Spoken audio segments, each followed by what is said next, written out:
할렐루야! 반갑습니다.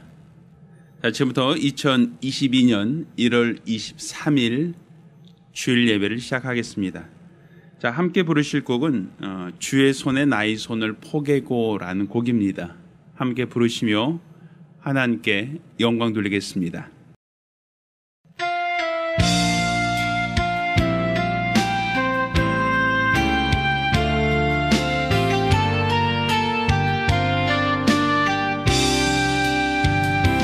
주보혈 날 정결케 하고 주보혈 날 자유케 하니 주 앞에 나 예배하는 이 시간 나의 모든 것을 주께 드리네.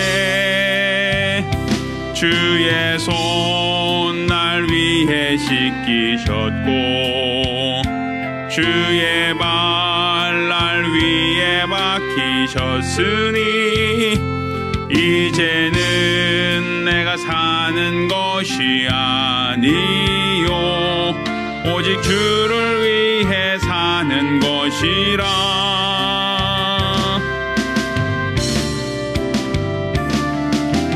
주의 손에 나의 손을 포개고 또 주의 발에 나의 발을 포개요. 나 주와 함께 죽고 또 주와 함께 살리라. 영원토록 주 위에 살리라. 주의 손에 나의 손을 포개고 또 주의 발에 나의 발을 포개요. 나 주와 함께 죽고 또 주와 함께 살리라. 영원토록 주 위에 살리라. 주 위에 살리라.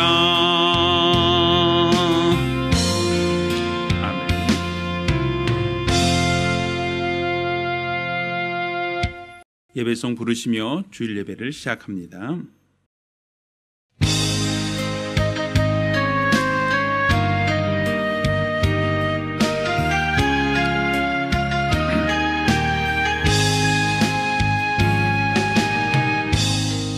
하늘의 문을 여소서 이곳을 주목하소서. 주를 향한 노래가 꺼지지 않으니 하늘을 열고 보소서. 이곳에 임재하소서. 주님을 기다립니다. 기도의 향기가 하늘에 닿으니 주여 임재하여 주소서. 이곳에 오셔서 이곳에 앉으소서. 이곳에서 드리는 예배를 받으소서. 주님의 이름만이 오직 주의 이름만 이곳에 있습니다. 이곳에 오셔서 이곳에 앉으소서. 이곳에서 드리는 예배를 받으소서. 주님의 이름만이 오직 주의 이름만 이곳에 있습니다. 아멘. 은혜로우신 아버지 하나님, 오늘 우리 주 앞에 나와 믿음으로 예배케 하심을 참으로 감사드립니다. 오늘 우리가 드리는 이 예배를 받아주시고 우리 하나님이 흠양하시는, 하나님이 기뻐하시는 거룩한 예배를 드려 우리 하나님께 영광 돌리는 복된 시간 될 수 있도록 도와주시옵소서. 우리 하나님의 신령한 은혜와 성도의 믿음이 조화를 이루며 이로써 하나님의 영광이 풍성한 예배가 될 수 있도록 도와주시옵소서. 살아계신 우리 주 예수 그리스도의 이름으로 기원합니다. 아멘. 찬송가 395장 함께 찬송합니다.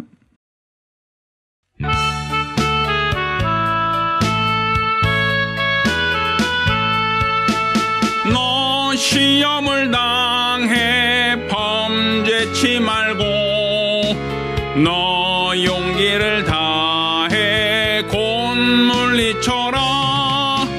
너 시험을 이겨 새 힘을 얻고 주 예수를 믿어 늘 승리하라.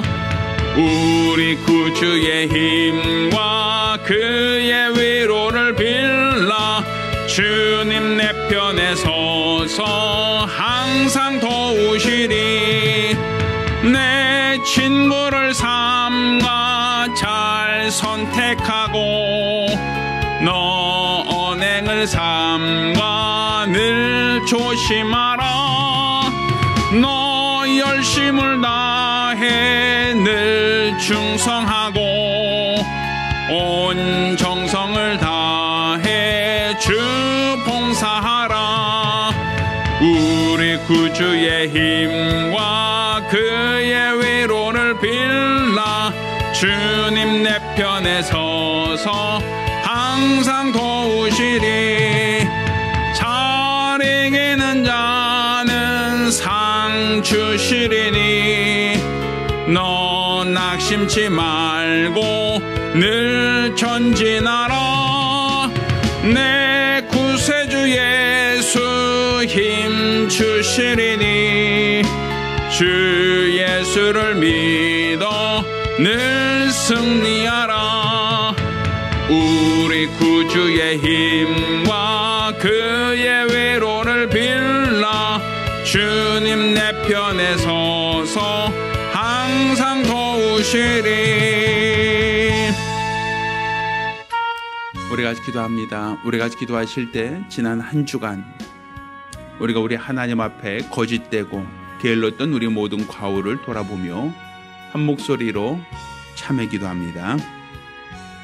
은혜로우신 아버지 하나님, 우리 하나님께서 우리를 사랑하시고 우리를 붙들어 주신 은혜를 감사드립니다. 우리가 세상 속에서 우리 하나님의 영광을 드러내지 못하고 세상에 썩어질 것과 없어질 것에 소망을 두고 살지는 않았는지 우리 자신을 되돌아보기를 원합니다. 우리가 주님을 사랑한다 입술로는 고백을 하지만 정작 말씀을 가지고 순종하지 못하였고 오히려 세상의 지식과 세상의 명예와 세상의 권력을 탐닉하며 우리는 헛된 것을 쫓고 무익한 것을 따르진 않았는지 우리 자신을 되돌아보기를 원합니다. 주님이 우리에게 피로 사신 교회를 맡기셨건만 과연 우리는 세상의 수많은 원수들 앞에서 나에게 맡겨진 영혼들을 돌아보았는지 지켰는지 그중 단 하나도 잃어버리지 않았는지 되돌아볼 수 있도록 도와주시기를 원합니다. 오늘 이 예배가 우리 하나님 앞에 정직한 예배 되게 하시고 우리 하나님 보실 때 충성된 예배가 되게 도와주시며 우리 주님 앞에 서는 날 잘했다 칭찬받을 수 있는 예배가 되어지기를 원합니다. 우리 안에 있는 모든 더럽고 악한 것, 우리 안에 있는 모든 모자란 것, 무익한 것 우리 하나님 앞에 다 내려놓고 하나님의 은혜와 긍휼과 자비를 구하며 예배하기를 원하오니 우리 하나님께서 이 예배를 받아주시고 주장하여 주시옵소서. 도와주옵소서.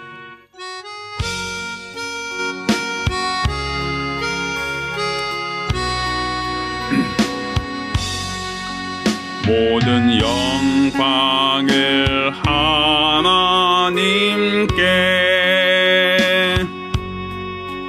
모든 영광을 하나님께 온 마음과 뜻 다해 주 사모합니다. 모든 영광을 하나님께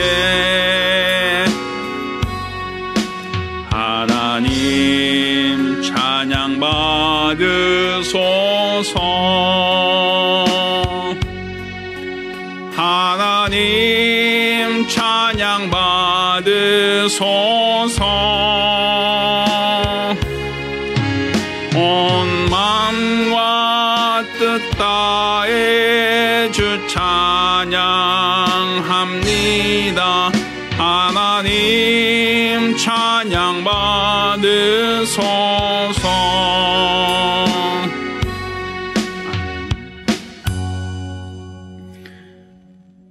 은혜로우신 아버지 하나님, 오늘 주 앞에 나와 예배 드리게 하심을 감사드립니다.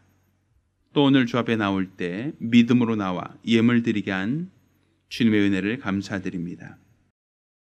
우리 주님 앞에 수입의 10분의 1을 구별하여 예물 드린 손길을 복주시고, 또 매 주간 혹은 월간 작정함으로 예물 드린 손길을 또한 복주시기를 원합니다. 우리 하나님께 받은 은혜를 감사함으로 감사드린 자들을 복주시고, 더 많은 영혼을 구령코자 하는 열심과 사모함으로 선교 예물 드린 자들을 복주시기를 원합니다. 이와 같이 우리 하나님께 예물 드린 모든 자들을 복주시고 은혜도 하시며, 특별히 연복께 감사함으로 연복 모든 자들 하나님이 일일이 기억하사 큰 은혜를 더하여 주시옵소서. 저들 일평생 우리 하나님의 은혜로 살기를 원하오니, 하나님의 도움으로 살기 원하오니, 하나님의 은총을 갖고 살기 원하오니 도와 주시옵소서. 살아계신 우리 주 예수 그리스도 이름으로 축복하며 기도합니다. 아멘. 오늘 주 앞에 감사하며 예물 드린 우리 모든 성도들과 또 가정들마다 하나님의 신령한 복과 은혜 있기를 예수 이름으로 축원합니다. 하나님 말씀 함께 봉독하겠습니다. 오늘 함께 봉독하실 하나님 말씀은 요한복음 1장 29절로 36절까지 말씀을 교독하겠습니다. 함께 봉독하실 하나님 말씀은 요한복음 1장 29절로 36절까지 말씀을 교독합니다. 마지막 절은 같이 읽겠습니다. 이튿날 요한이 예수께서 자기에게 나오심을 보고 가로되, 보라, 세상 죄를 지고 가는 하나님의 어린 양이로다. 내가 전에 말하기를 내 뒤에 오는 사람이 있는데 나보다 앞선 것은 그가 나보다 먼저 계심이라 한 것이 이 사람을 가르침이라. 나도 그를 알지 못하였으나 내게 와서 물로 침례를 주는 것은 그를 이스라엘에게 나타내려 함이라 하니라. 요한이 또 증거하여 가로되, 내가 보매 성령이 비둘같이 하늘로서 내려와서 그 위에 머물렀더라. 나도 그를 알지 못하였으나 나를 보내어 물로 침례를 주라 하신 그이가 나에게 말씀하시되, 성령이 내려서 누구 위에든지 머무는 것을 보거든 그가 곧 성령으로 침례를 주는 이인 줄 알라 하셨기에 내가 보고 그가 하나님의 아들이심을 증거하였노라 하니라. 또 이튿날 요한이 자기 제자 중 두 사람과 함께 섰다가 같이 읽습니다. 예수의 다니심을 보고 말하되, 보라, 하나님의 어린 양이로다. 아멘. 할렐루야. 자, 오늘은 세상 죄를 지고 가는 양이라는 제목으로 하나님 말씀을 함께 나누겠습니다. 자, 예수 그리스도는 세상 죄를 지고 가는 하나님의 어린 양입니다. 그러니까 사실 예수 그리스도를 우리가 목자, 우리는 그의 양이다라고 하는 관점에서 우리는 하나님과 우리 관계를 설명도 하지만, 또 한편으로는 예수님 자신을 하나님의 어린 양으로서도 설명하고 있고 표현하고 있습니다. 자, 그럼 오늘 하나님의 어린 양이다, 곧 저가 세상 죄를 지고 가는 하나님의 어린 양이다 라고 하는 것은 누가 우리에게 그것을 알게 하셨습니까? 오늘 본문을 보면 침례 요한이 요한복음 1장 29절에 예수를 바라보며, 보라, 세상 죄를 지고 가는 하나님의 어린 양이다 라고 이렇게 예수를 하나님의 양으로 표현하고 있습니다. 또한 그의 제자들에게도 동일한 말을 했죠. 36절 보면 예수의 다니심을 보고 말하되 보라 하나님의 어린 양이로다. 그러니까 율법의 관점으로 보았을 때 요한은 바로 하나님의 어린 양이다라는 거예요. 그렇지만 사람들은 예수를 바라봤을 때 그를 과연 하나님의 어린 양으로 보았겠느냐라는 겁니다. 사실 사람들은 예수를 바라보며 예수께 대하여 저는 나사렛 사람이다. 저희 아버지는 요셉이고 마리아며 또한 저는 목수다. 그러니까 동네 사람들조차 예수를 하나님의 어린 양으로 보지 않았습니다. 그는 나사롯에 거하는 어떤 청년, 요셉과 마리아를 부모로 두고 있는 목수. 이것이 사람들에게 보여주는 예수, 사람들이 알고 있는 예수였습니다. 이렇게 사람들은 예수를 나사렛 사람, 나사렛에 있는 어떤 청년, 나사렛에 있는 어떤 목수로 알고 있는데 요한은 그 당시 사람들에게 알려지지 않았던, 드러내지 않았던 예수를 바라보며 보라, 세상 죄를 지고 하는 하나님의 어린 양이다라고 예수를 하나님의 어린 양으로 표현하고 있고 또 어린 양이다라고 설명하고 있습니다. 또한 이렇게 예수를 하나님의 어린 양이다라고만 설명하고 있는 게 아니라 자, 오늘 본문을 조금 더 보면 자, 예수 그리스도를 누구라고 하고 있는가? 누구? 자기가 알고 있는 하나님의 어린 양이다라고 하는 것으로 끝나지 않고 오늘 본문을 보면 이런 표현을 써요. 31절. 나도 그를 알지 못하였으나 내게 와서 물로 침례를 주는 것은 그를 이스라엘에게 나타내려 함이라. 그러니까 요한이 예수를 침례를 준 그 사건, 그것은 단지 그냥 회개하라 천국이 가까웠다라고 하며 수많은 사람들이 죄를 자복하게 하고 또 그 사람들을 물로 침례를 줌으로써 성결케 하자라고 하는 의미만 있는 게 아니라 죄 없으신 예수, 회개할 것이 없는 예수를 침례를 주라 했던 그 이유가 무엇인가? 오늘 본문을 보면 그를 이스라엘에게 나타내려 함이라 이렇게 표현하고 있어요. 그러니까 요한의 침례를 통해서 예수님이 이스라엘에게 나타나게 되었다라는 얘기입니다. 그 이전까지는 나사렛 사람, 그 이전까지는 요셉과 마리아의 아들, 그 이전까지는 목수로서 성실히 살아왔던 사람이었지만 그렇지만 요한의 침례를 통해서 예수님이 비로소 이스라엘에게 나타나게 되었다라는 겁니다. 자, 그러면 요한의 침례가 예수를 이스라엘에게 나타내게 하는 어떤 전환점, 분명히 어떤 시작점이다라고 볼 수 있는데 그러면 예수의 무엇을 나타내고자 했는가? 예수님의 어떤 것을 드러내고자 했는가라는 것이죠. 그러니까 그 이전까지 나사렛 사람이라고 하는 것을 드러내고자 함이 아니었습니다. 분명 나다니엘도 이와 같이 얘기하죠. 나사렛에서 무슨 선한 것이 날 수 있느냐? 그러니까 나사렛 출신은 결코 선한 것이 날 수 없다라는 것이 사람들의 공통적인 생각이었고 또 예수님은 나사렛 사람으로서는 절대로 우리가 기다리던 자가 될 수 없다라는 것이 사람들의 고정적인 인식이었단 말입니다.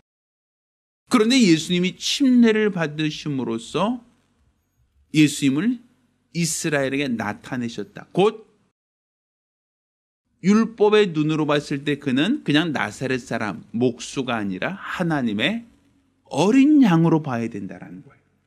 보라, 세상 죄를 지고 하는 하나님의 어린 양이다. 그러니까 예수님이 이전까지의 모습이 아니라 이제 새로운 모습, 과거의 모습이 아니라 이제 새롭게 새 출발하는 모습은 나사렛 사람이 아닌 목수가 아닌 세상 죄를 지고 하는 하나님의 어린 양으로 봐야 된다. 이것을 나타내는 겁니다. 그러니까 요한은 율법의 기준으로 봤을 때 예수님이 죄가 없다. 곧 흠이 없고 점이 없는 하나님의 제물이다라는 걸 판단한 겁니다. 그리고 그가 침례를 통해서 옛사람을 장사 지내고 이제 하나님의 어린 양으로서 그를 새롭게 새 출발 이스라엘에게 나타내고 드러내자라는 것이 바로 요한이 그가 하나님께서 그에게 맡기신 사역이다라는 것이죠. 자, 그러면 세상 죄를 지고 하는 하나님의 어린 양, 예수님이 침례를 받으신 이후에 성령께서 그를 광야로 몰아내시니라 이렇게 되어 있거든요. 그럼 그는 죄 없는 하나님의 어린 양이다라는 것이 판단되고 곧 율법에 의해서 하나님께 드릴 제물은 흠이 없고 점 없는 제물이다라는 것이 드러난 다음에 그렇게 진단되어진 다음에 성령이 그를 광야로 몰아내셨다는 게 무엇입니까? 그것은 마치 아사살에게 보내지는 염소. 그 두 마리의 염소 중에서 하나는 하나님께 드릴 제물로서 죽이고 또 한 마리의 염소는 그에게 죄를 전가한 다음에 광야, 곧 무인지경으로 보내는 염소가 있었단 말입니다. 이 광야 무인지경으로 보내는 그 염소라는 것은 결국 아사살에게 보내지는 염소. 그러니까 레위기 16장 8절에 보면 아사살에게 보내지는 염소라고 되어 있거든요. 결국 예수님이 침례를 받고 광야로 가신 것은 그냥 우연히 가신 것이 아니고 그가 아사살에게 보내지는 염소로서 하나님의 제물을, 하나님의 직무를 가지고 그 역할을 감당하셨다라고 봐야 되는 겁니다. 자, 아사살에게 보내지는 염소라는 게 무엇인가 하면 이것은 아사살이라는 것이 이제 보내진다라는 얘기입니다. 이 아사살에게 보내진다는 것은 결국 돌아오지 않는다. 그 광야에는 누가 있는가라고 하면 거기는 그 양을 잡아먹는 아사살이라고 하는 어떤 양을 잡아먹는 어떤 대상. 곧 우리가 흔히 말하는 원수가 있는 곳이란 말이에요. 사단이 있는 곳이란 얘기죠. 그러니까 예수님께서 침례를 받고 광야로 가신 이유가 성경에는 성령에 이끌렸다라고 하지만 결국의 적은 거기서 무엇을 하셨는가? 마귀에게 3번 시험을 받으셨다라고 되어 있지 않습니까? 마귀는 예수님이 침례를 받고 성령에 끌려 광야로 들어오신 것을 보고 내가 하나님의 아들이거든 하면서 예수를 시험하고 또 예수를 유혹을 합니다. 이것은 바로 하나님께서 보내신 제물, 하나님께서 보내신 그 제물은 광야 무인지경 곧 원수가 있는 곳으로 보내요. 그에게 먹히게 하신 겁니다. 그러니까 예수님께서 구약의 제물은 아사살에게 보냄으로써 그가 잡아먹힘으로써 그것으로 끝났지만 예수님은 원수에게 보냈지만 그가 잡아먹히지 아니하시고 원수를 이기셨다라고 하는 것이 차이점이라는 것이죠. 그러니까 결국 원수가 세상 죄를 지고 광야로 내어 쫓기는 그 염소를 바라보며 그들을 먹잇감으로 삼고 그들을 잡아먹었지만 그렇지만 예수님은 그들에게 잡혀 먹히신 게 아니라 오히려 그들을 이기셨다. 그들의 모든 불의를 드러내셨다라고 하는 것이 성경의 차이점입니다. 결국 예수님이 드러나셨다. 그 이전 나사렛 사람으로서 살았던 예수님이 아닌 이스라엘에게 나타내시고 드러내셨다라고 하는 것은 그분이 하나님의 어린 양으로 그가 광야 무인지경으로 보내지는 염소가 되셨다. 그리고 그가 보내짐으로써 원수에게 잡혀 먹히셨다가 아니라 오히려 그들의 죄를, 그들의 불의를 다 드러내게 하시고 그들을 이기셨다라고 하는 것이 성경이 우리에게 말하고 있는 예수의 공생입니다. 그러면 예수님께서 광야로 무인지경으로 보내어져서 원수가 예수께 대하여 시험을 하는데, 자, 가장 먼저 시험했던 것은 육체의 연약함에 어떠한 육체의 요구, 육체의 욕구에 대한 것을 가지고 우리 인간의 연약함을 가지고 원수는 시험을 합니다. 40일을 줄이신 예수, 먹을 것을 먹지 못하고 허기진 예수께 대하여 시험한 자는 육체의 연약함을 끝까지 그는 청구하죠. 그래서 이 돌을 떡으로 만들어 보아라 하고 유혹을 합니다. 먹어야 살지 않느냐 하는 것이죠. 육체의 연약함, 육체의 나약함은 곧 원수에게 시험거리, 유혹거리가 될 수 있다라는 것입니다. 이 대여 예수님께서는 원수가 자기를 시험하고 유혹하는 그 달콤한 속삭임에 예수님 반응하지 않으십니다. 예수님께서 옳다, 그렇다라고 하지 않으십니다. 오히려 예수님께서는 원수의 이와 같은 요구, 원수의 이와 같은 요구에 대해서 예수님께서는 그것을 부정하죠. 사람이 떡으로 살지 않는다.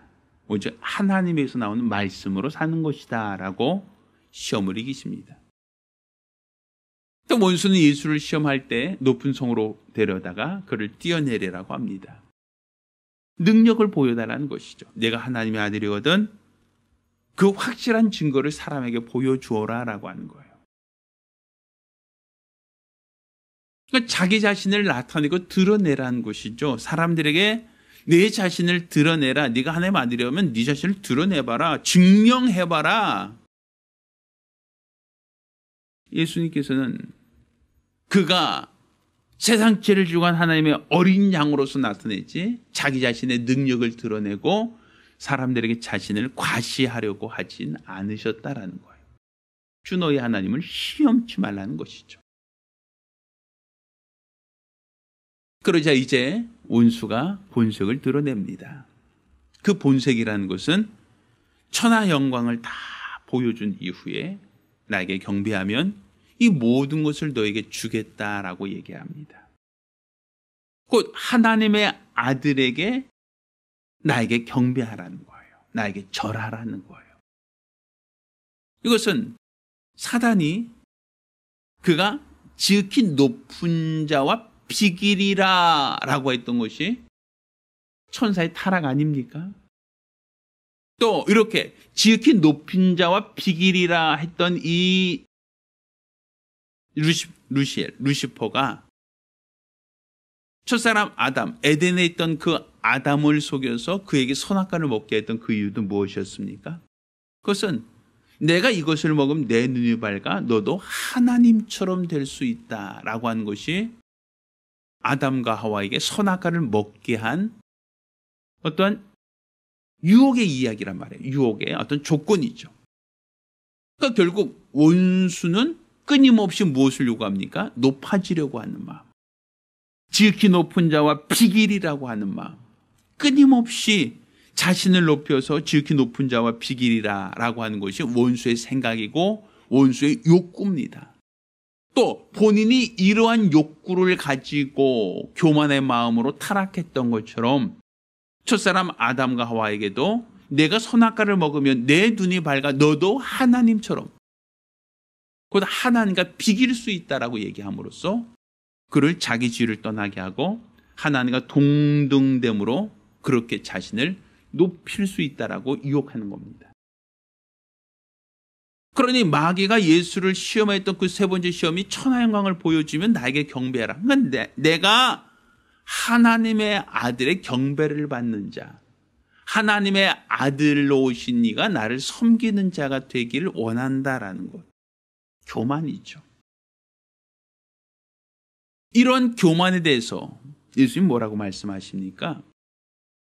사단아 내게로 물러나라 라고 얘기하시죠. 오직 주 하나님만 섬기라 하였다라고 기록된 말씀을 가지고 시험을 이기셨습니다. 자, 예수님이 시험을 이기셨던 그 이야기가 왜 중요한가? 예수님께서 광야로 가셔서 무인지경, 원수가 있는 곳에 가서 그곳에서 성령에 끌려 시험을 받으셨다는 것이 왜 우리에게 중요하고 왜 우리에게도 그것이 예수를 따르는 길, 예수를 쫓는 길인가라고 하면 우리가 가야 할 가나안, 우리가 가야 할 이 본향은 반드시 광야를 거쳐서 광야를 통과해서 들어가는 곳이기 때문입니다.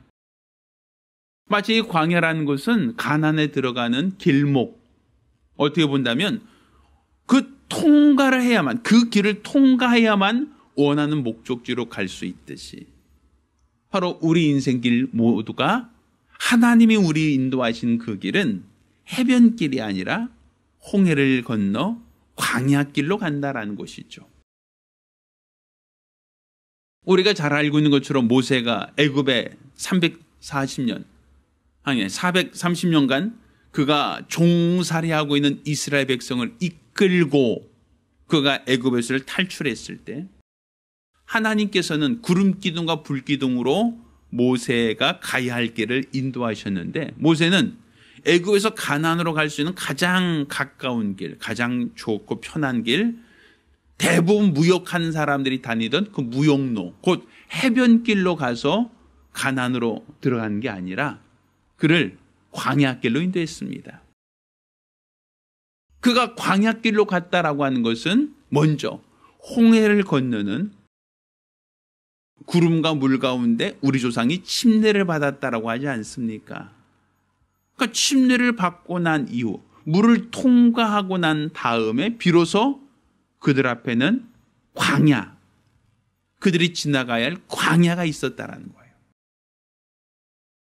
그러니까 결국 예수님께서 요한에게 침례를 받으시고 성령에 끌려 광야로 가셨던 것처럼 바로 이스라엘 백성들도 애굽에서 탈출한 이후에 그가 홍해에서 구름과 물 가운데 침례를 받고 그 다음 어디를 통과해서 가나안으로 들어갑니까?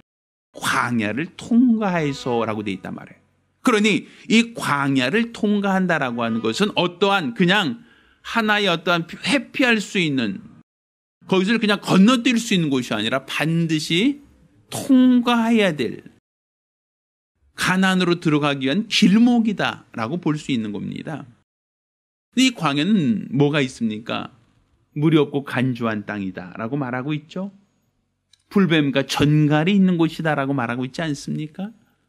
그런데 하나님께서는 이렇게 물이 없고 간주한 땅, 불뱀과 전갈이 있는 땅으로 이스라엘 백성을 인도하셨고 그들이 그 광야길을 가면서 그들의 불신앙, 하나님께 대해서 대적하던 그의 높아진 마음, 그 모든 것들을 이 광야에 다 장사 지내고 비로소 믿음 있는 자에게 가나안 땅을 약속하셨다. 가나안 땅을 기업으로 주셨다라고 성경은 말하고 있습니다.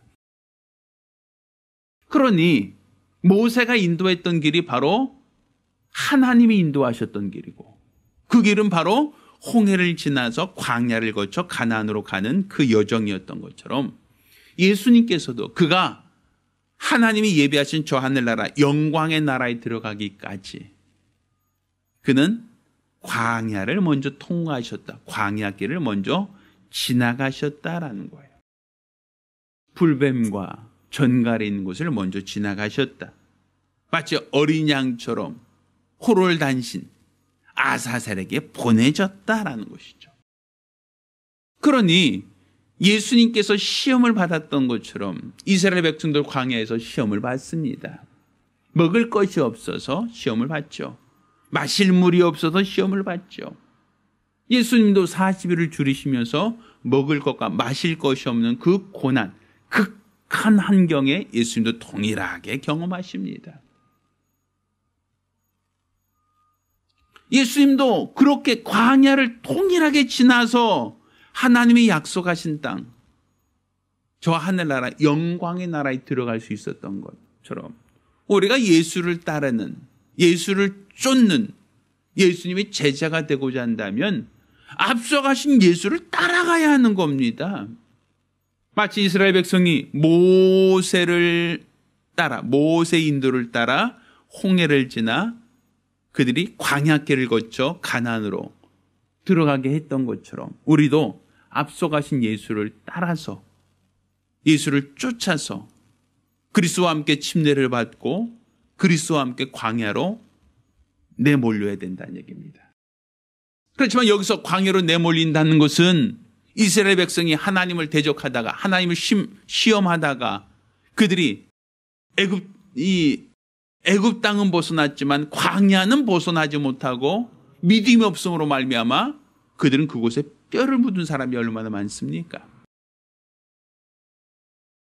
원수에게 먹혔다는 거예요. 믿음이 없어서 하나님을 시험하다가 하나님을 대적하다가 원수에게 먹혀서 애굽에서 나왔던 이스라엘 백성이 광야는 벗어나지 못하고 거기서 수많은 사람들이 거기에 뼈를 묻었습니다.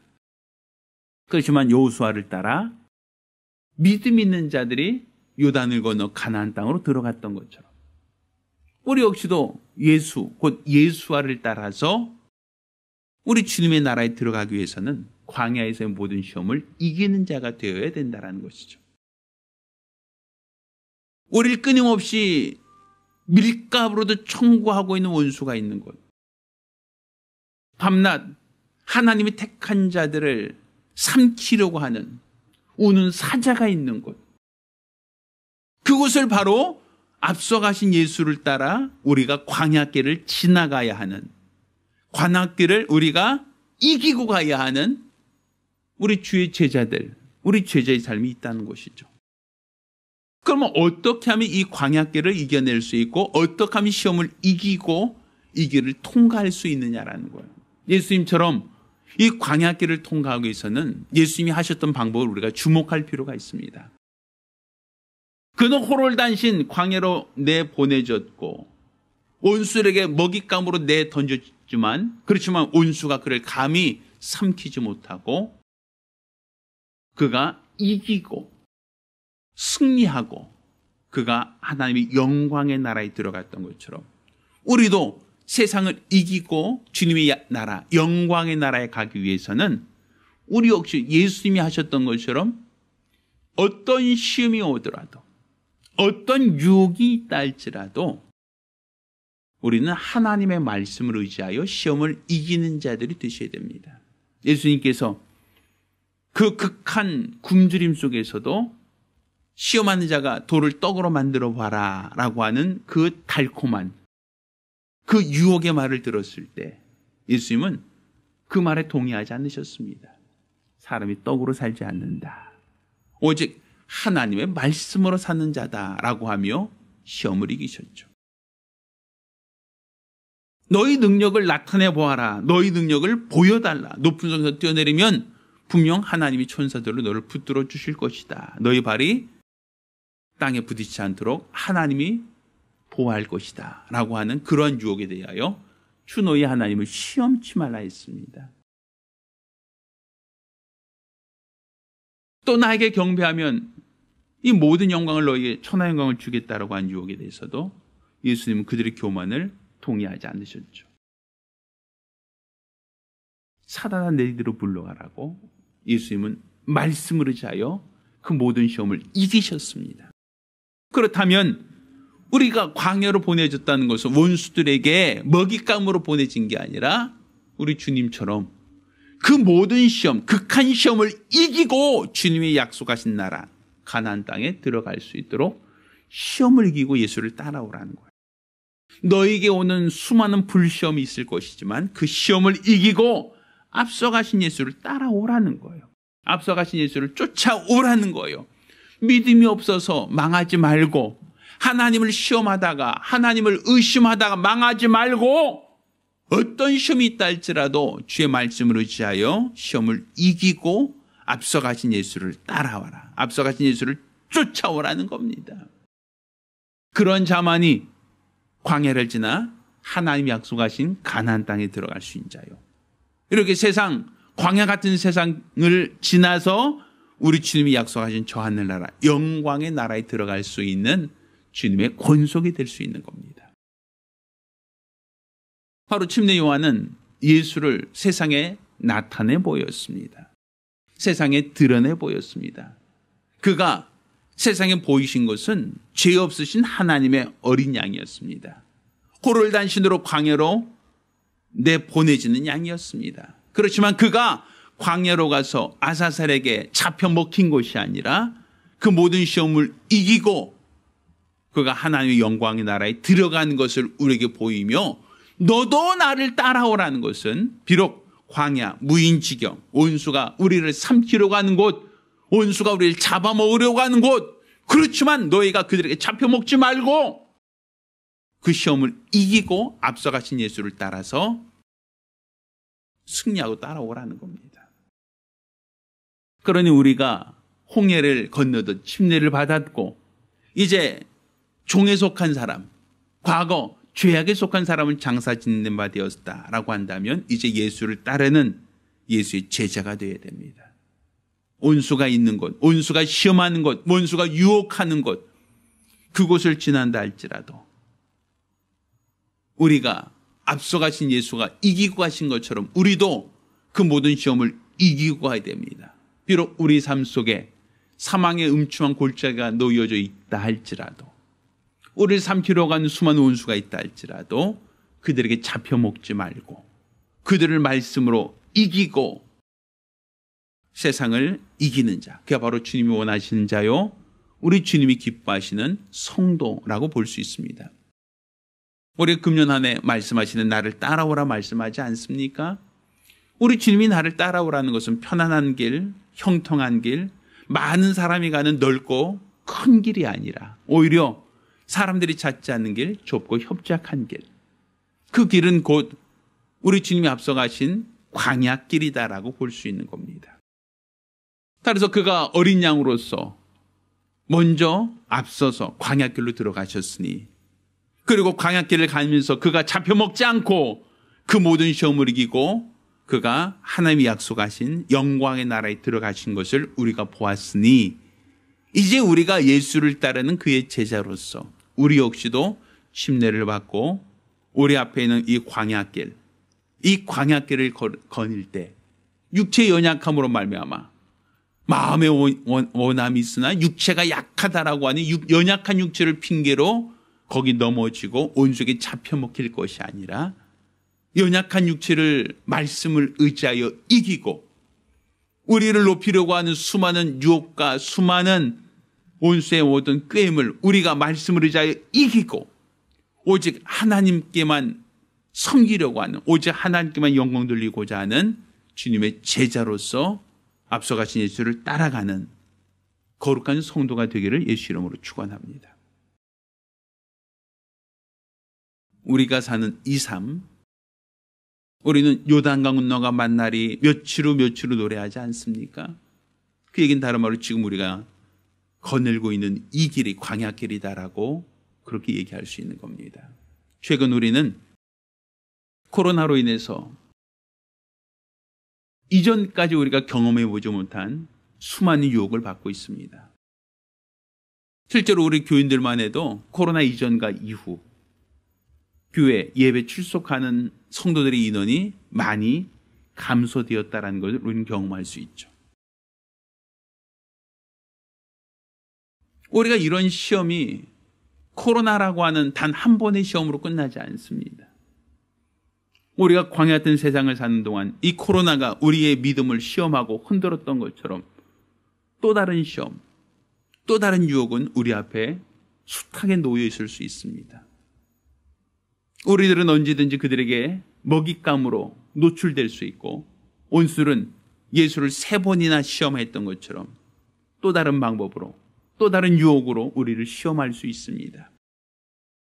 그렇지만 우리가 분명한 것은 그들이 어떠한 시험으로 우리를 시험하고 유혹한다 할지라도 예수님께서 이기고 승리하고 이 광야길을 통과하셨던 것처럼 우리도 이기고 나가야 합니다. 비록 아사셀에게 보내진 이 양은 율법 아래서는 돌아올 수 없는, 율법 아래서는 그 어떤 양도 살아서 돌아올 수 없었으나 예수님은 아사셀에게 보내진 어린 양이었음에도 불구하고 그가 그 아사셀의 이빨에서 벗어나 이기고 나갔습니다. 마치 요한이 바다에 던져져서 큰 물고기가 요한을 잡아먹었으나 그냥 그가 물고기 뱃속으로 들어간 것, 잡혀 먹힌 것으로 끝나지 않고 그가 다시 물고기 뱃속에서 나와 니느웨 성에 복음을 전하고 이로써 하나님이 맡기신 사역을 감당했던 것처럼 우리도 이와 같이 원수에게 잡혀 먹히고 원수에게 수많은 시험과 유혹을 당할지라도 이 모든 시험을 능히 이기고 앞서가신 예수를 따라서 가나안 땅, 곧 영광의 나라에 들어갈 수 있는 성도가 되셔야 됩니다. 바로 그와 같은 자가 예수님의 제자고 이 시험을 이기는 자, 어떤 고난과 시험이라 할지라도 능히 이기는 자가 되셔야 됩니다. 우리 주님이 우리에게 가르친 기도에도 시험에 들게 하지 마시며 다만 악에서 구하옵소서라고 하지 않습니까? 이 광했던 세상을 살아간 동안 시험을 이기며 다만 악에서 우리를 구원하신 하나님, 그의 능력을 체험하시기를 예수 이름으로 부탁드립니다. 기도하겠습니다. 우리가 기도하실 때 세상에 보여진 예수, 침례 요한을 통해서 세상에 나타난 예수는 나사렛 예수가 아닌 세상 죄를 지고 하는 하나님의 양으로서 광야로 내어 보내지는 아사살에게 보내지는 염소의 모습이었습니다. 그렇지만 잡혀먹지 않고 그가 그 모든 시험을 이기고 유유히 그곳을 지나 하나님의 나라에 들어가셨던 것처럼 우리도 예수를 따르고자 한다면 반드시 앞서가신 예수를 따라 광야길을 지나야 하고 그 광야길을 이기고 난 자만이 주님 나라에 들어갈 수 있습니다. 따라서 어떤 시험이 온다 할지라도 어떤 유혹이 있다 할지라도 능히 이기며 나아갈 수 있게 달라고 간절히 사모하며 한 목소리로 기도합니다. 은혜로우신 아버지 하나님, 우리 하나님께서 우리를 사랑하사 우리로 우리 주의 거룩한 뜻을 깨닫게 하심을 참으로 감사드립니다. 우리 주 예수께서 세상을 이기시고 악한 자를 이기시고 그가 광야길을 거쳐 가나안 땅으로 들어가셨던 것처럼 우리 역시도 예수를 따라서 세상을 이기고 주님 나라를 소망할 수 있도록 도와주시옵소서. 침례 요한이 예수를 세상에 드러나고자 했던 것, 또한 예수님께서 세상에 자신을 보이고자 했던 것은 바로 요나의 표적밖에 없다라고 하셨던 것처럼 그가 원수에게 잡혀 먹히는 곧 아사살의 양으로 그가 아사살에게 보내졌지만 그가 그 모든 시험과 그 모든 유혹을 이기고 아사살의 입에서 벗어났던 것처럼 우리도 세상에서 원수에게 잡혀 먹힌 가 되고 그들의 온갖 시험과 유혹 속에 우리가 노출될 수밖에 없지만 그것이 우리가 실패가 아니고 그것이 바로 우리가 반드시 통과하고 이겨내야 될 믿음의 과정이라는 사실을 깨달아 알게 도와 주시옵소서.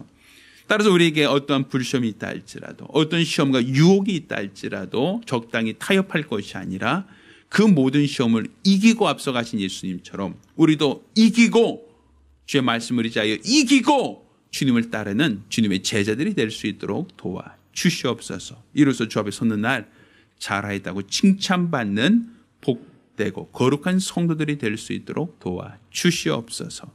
살아계신 우리 주 예수 그리스도의 이름으로 기도드렸습니다. 아멘. 할렐루야.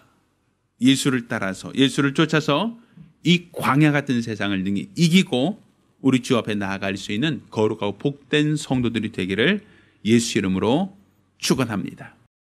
자, 함께 찬송하겠습니다. 367장 찬송하실 때 모두 일어나서 함께 부르겠습니다.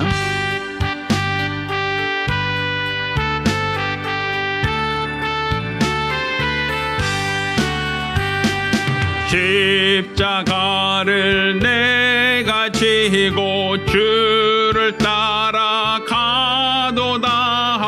이제부터 예수로만 나의 보배 삼겠네.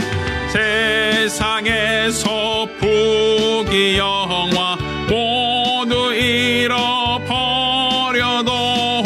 주의 평안 내가 받고 영생 복을 얻겠네.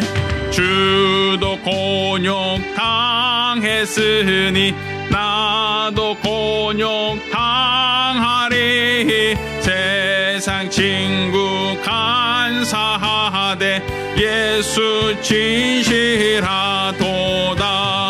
예수 나를 사랑하사 빛난 얼굴 배시면 원수들이 미워하나 염려할 것 없도다. 내가 핍박당할 때에 주의 품에 안기어 세상 고초 당할수록 많은 위로 받겠네. 주가 주신 기쁨 외에 기뻐할 건 뭐냐. 주가 나를 사랑하니 기뻐할 것뿐일세. 아멘.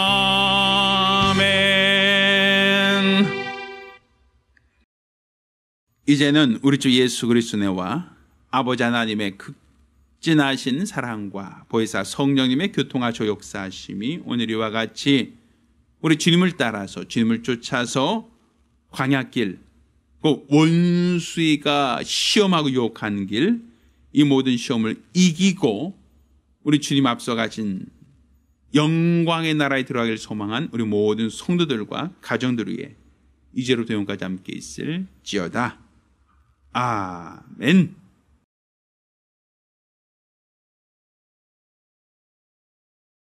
우리 하나님께 영광의 박수 돌리겠습니다. 감사합니다.